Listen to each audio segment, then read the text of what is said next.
नमस्कार दोस्तों, स्वागत है आपका कथा सागर में। और मैं आप लोगों को श्रीमद् भागवत महापुराण के हिंदी रूपांतरण यानी कि सुख सागर की कथाएं सुनाती हूँ। आज मैं आप लोगों को सुनाने जा रही हूँ सुख सागर के चतुर्थ स्कंद का पहला अध्याय। पिछले की कथा में तृतीय स्कंद संपूर्ण हो गया था और आज से श्रीमद् भागवत महापुराण के हिंदी रूपांतरण का चौथा स्कंद जो है वो मैं शुरू करने जा रही हूँ। और आज सबसे पहले आपको पहला अध्याय सुनाऊंगी। इस अध्याय में मनु की कन्याओं के वंश का वर्णन दिया गया है। तो कथा शुरू करने से पहले एक बार आप सभी कोई मेरे साथ प्यार से बोले, ओम नमो भगवते वासुदेवाय नमः। भगवान की चरणों में सिर झुकाकर उनसे आशीर्वाद लें, उनमें अपने मन को लगाकर एकाग्रचित होकर इस कथा को सुने।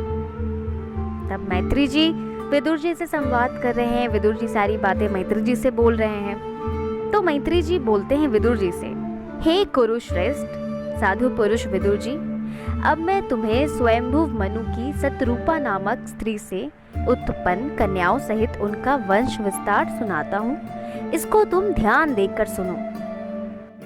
तो अगर आप पहले के अध्याय को सुने हैं, तृतीय स्कंद को अच्छे से सुने हैं, तो आपको रानी शत्रुपा और स्वयंभू मनु के बारे में ज्ञात होगा। उनकी चर्चा पहले भी हो चुकी है। तो यहाँ पर मैत्री जी उन्हीं के वंश को बतलाते हैं और बोलते हैं ध्यान देकर सुनो। वो बतलाते हैं, मैत्री जी विदुर जी को बतलाते हैं कि हे विदुर, रानी शत्रुपा से 3 कन्याएं और 2 पुत्र हुए। इसका मतलब हुआ कि रानी शत्रुपा और जो स्वयंभू मनु थे उनके कुल 5 संतानें थी। कन्याओं का नाम आहुति, देवहूति, प्रसूति। और इन 3 कन्याओं में से देवहूति के बारे में तृतीय स्कंद में काफी कुछ दिया गया है, चर्चाएं की गई हैं। तो अगर आप लगातार सुन रहे हैं तो आपको सारी बातें ज्ञात होगी कि देवहूति का विवाह किनसे हुआ, उनके पुत्र कौन थे, फिर कैसे क्या हुआ।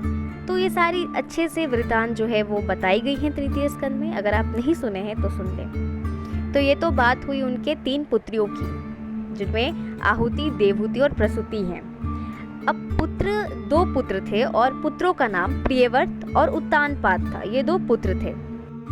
मैत्री जी आगे की रोचक कथा बतलाते हैं विदुर जी को और बतलाते हुए कहते हैं कि तब स्वयंभू मनु अपनी श्रेष्ठ कन्या यानी कि जो सबसे बड़ी वाली उनकी पुत्री थी, जिनका नाम आहुति था, आहुति की रुचि नामक प्रजापति के साथ यह नियम करके विवाह किया था। यह नियम, एक नियम बनाया था उन्होंने और उस नियम के साथ उन्होंने रुचि का और आहुति का विवाह करवाया था। और नियम ये था कि जो भी पुत्र होगा वो स्वयंभू मनु का कहलाएगा और उसको वो अपने पास रखेंगे। लेकिन अगर कन्या होती है यानी कि अगर पुत्री होती है तो उसे आहुति और रुचि ही रखेंगे। जब उसके पुत्र हुए तो स्वयंभू मनु ले लिए और उसका नाम दक्षिण रखा गया, दक्षिण। और वो जो दक्षिण जो पुत्र हुआ था रुचि और आहुति का, वो बिल्कुल विष्णु रूप ही था। इसी प्रकार उनको कन्या भी हुई और कन्या जो हुई वह लक्ष्मी की रूप थी और उसका नाम दक्षिणा रखा गया। जैसे प्रजापति रुचि अपने पास ही रखे, क्योंकि यही नियम तय हुआ था कि अगर पुत्र होगा तो उसको स्वयंभू मनु अपने पास रखेंगे, वो उनका पुत्र कहलाएगा। और अगर पुत्री होती है तो रुचि अपने पास रखेंगे, रुचि और आहुति अपने पास ही रखेंगे। बिल्कुल वैसा ही हुआ।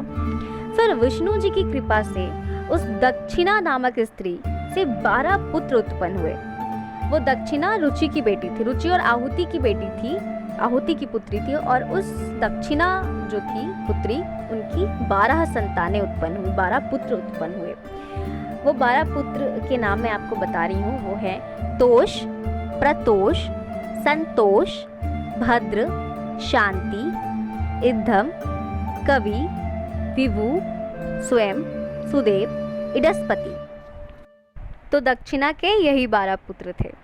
इनके अतिरिक्त स्वयंभू मनु को भी 2 पुत्र पहले से ही हो चुके थे। उनका नाम था प्रियव्रत और उत्तानपाद। लेकिन इसके साथ ही तुषित नामक देवता और मरीचि आदि जो ऋषि और यज्ञ नामक इंद्र थे, वो सारे भी मनवंतर में ब्रह्मा जी उत्पन्न कर चुके थे।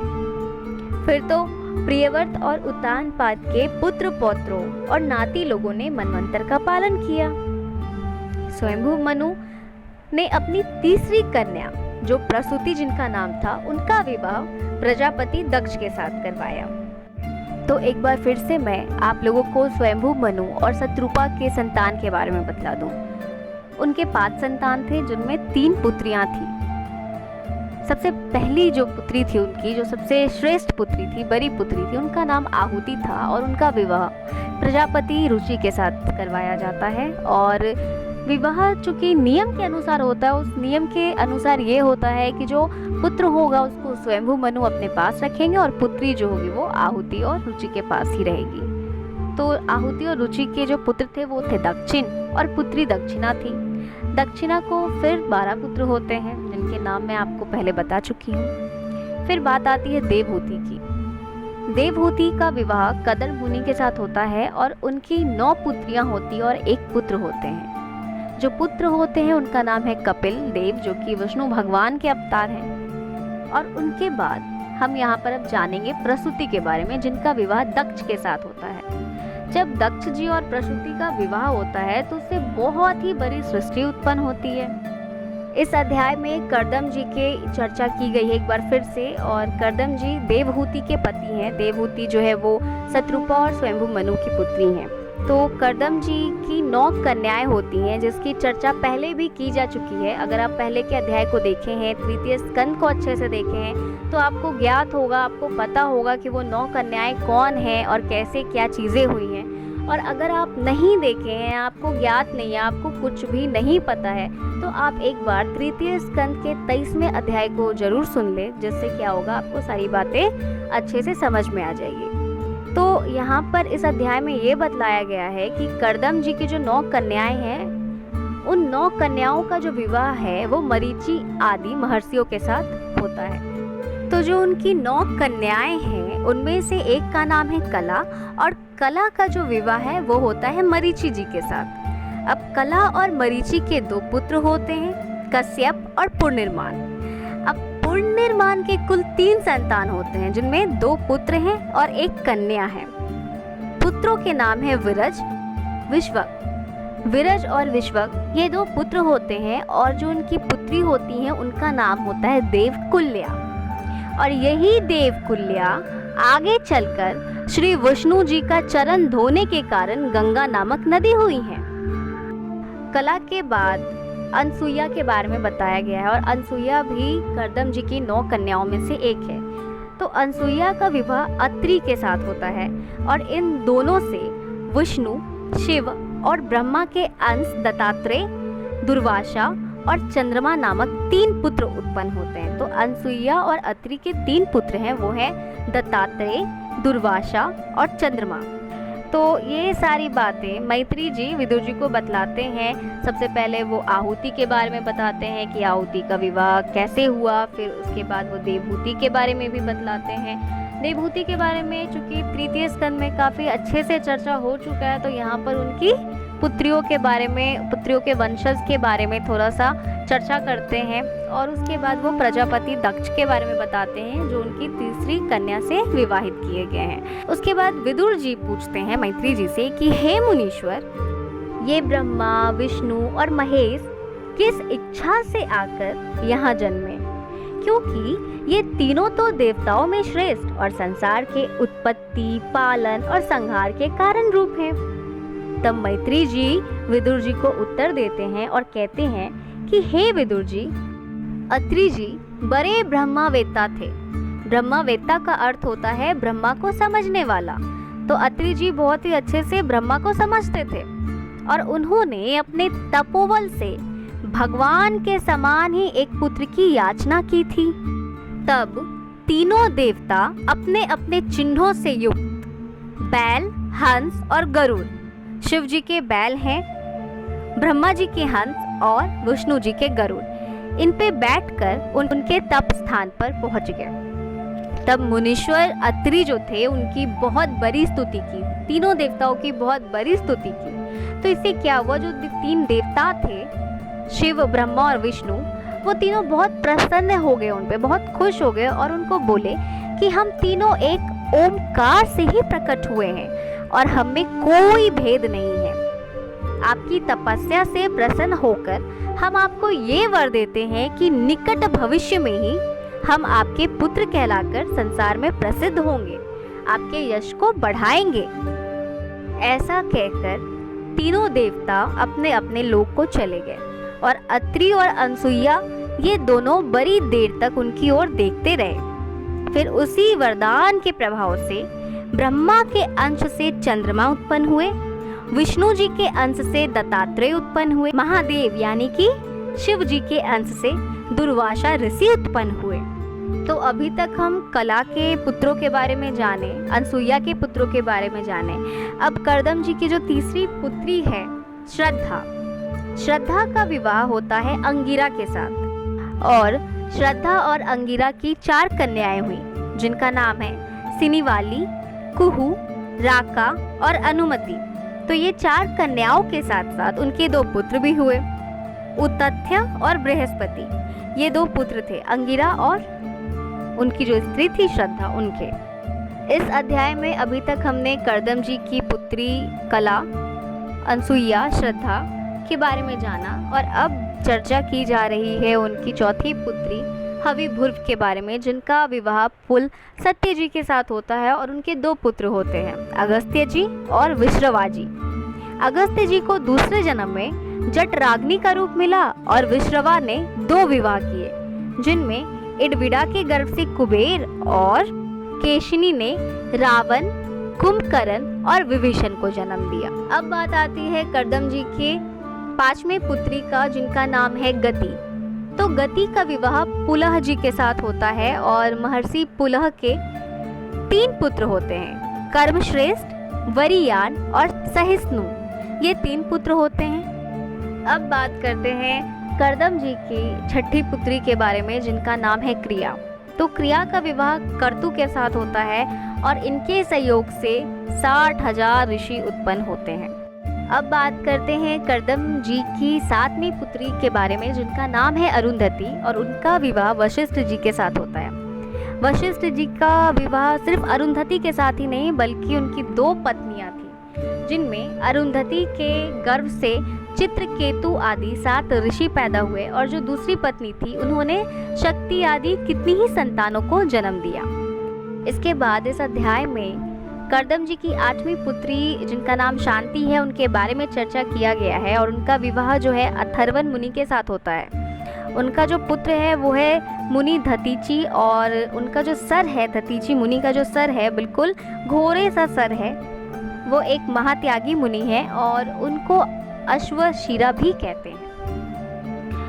ये सारी बातें बताते हैं मैत्री जी विदुर जी को और फिर बोलते हैं कि हे विदुर जी, फिर उनकी जो 9वीं जो पुत्री हैं ख्याति, उनके बारे में बताते हैं कि भृगु के वंश में उनकी ख्याति नामक स्त्री से धाता विधाता नामक 2 पुत्र उत्पन्न हुए, जिन्होंने विष्णु परायण लक्ष्मी जी को उत्पन्न किया। तब धाता और विधाता का विवाह क्रमशः मेरु की कन्या ख्याति और नियति से हुआ। तो धाता का विवाह ख्याति से हुआ और विधाता का विवाह नियति से हुआ और ये जो ख्याति और नियति थे वो मेरु की कन्याएं थे। इन दोनों से विवाह होता है। अब इनमें से जो ख्याति और धाता हैं उनके पुत्र का नाम है मृकंडू और जो नियति और विधाता हैं उनके पुत्र का नाम है प्राण। ये दोनों जो पुत्र हैं उन दोनों के उत्पन्न होते हैं, जिनमें मृकंडू ने मार्कंडेय मुनि को जन्म दिया और प्राण ने वेदशिरा को जन्म दिया। अब भृगु के एक तीसरे पुत्र कवि से शुक्राचार्य पैदा हुए और इस प्रकार कर्दम जी की जो वंशावली थी हजारों की संख्या में पहुंच गई और स्वयंभू मनु की जो दूसरी कन्या देवहूति के वंश में उपरोक्त सभी देवता आते हैं। तो हमने अभी तक देखा जो उनकी पहली पुत्री थी आहुति और जो दूसरी पुत्री थी देवहूति, इन दोनों के वंशज के बारे में हमने देखा। और फिर मैत्री जी अपने संवाद को आगे बढ़ाते हैं। इतनी सारी बातें बताने के बाद विदुर जी को बोलते हैं कि हे विदुर जी, अब आप स्वयंभू मनु की प्रसूति नामक कन्या की वंशावली सुनिए, जिसका विवाह ब्रह्मा के पुत्र प्रजापति दक्ष से हुआ था। तो जो प्रसूति कन्या थी उनका विवाह दक्ष जी के साथ हुआ था और उससे परम सुंदरी 16 कन्याएं उत्पन्न हुई। तो प्रजापति और दक्ष जी की 16 कन्याएं थी। अब इन 16 कन्याओं में से दक्ष जी ने अपनी 13 कन्याओं को धर्म को दे दिया, यानी कि धर्म से विवाह करवा दिया। उसके बाद अग्नि को उन्होंने एक कन्या दिया, पितरों को उन्होंने एक कन्या दिया और एक कन्या श्री महादेव जी को दिया। तो सबसे पहले हम धर्म की पत्नियों के बारे में जान लेते हैं। वो है श्रद्धा, दया, मैत्री, दृष्टि, शांति, पुष्टि, क्रिया, बुद्धि, उन्नति, मेधा, तितिक्षा, लज्जा और मूर्ति। इनमें से अपने गुणानुसार सभी ने पुत्र उत्पन्न किए, और जिनमें श्रद्धा जो पत्नी थी धर्म की, श्रद्धा और धर्म से शुभ उत्पन्न हुए, मैत्री और धर्म से प्रसाद उत्पन्न हुए, दया और धर्म से अभय उत्पन्न हुए, शांति और धर्म से सुख उत्पन्न हुए, दृष्टि और धर्म से मोद उत्पन्न हुए, क्रिया और धर्म से भोग उत्पन्न हुए, वैसे ही धर्म और उन्नति से हर्ष उत्पन्न हुए, बुद्धि और धर्म से अर्थ उत्पन्न हुए, मेधा और धर्म से स्मृति उत्पन्न हुई, तितिक्षा और धर्म से क्षेम, लज्जा और धर्म से विनय।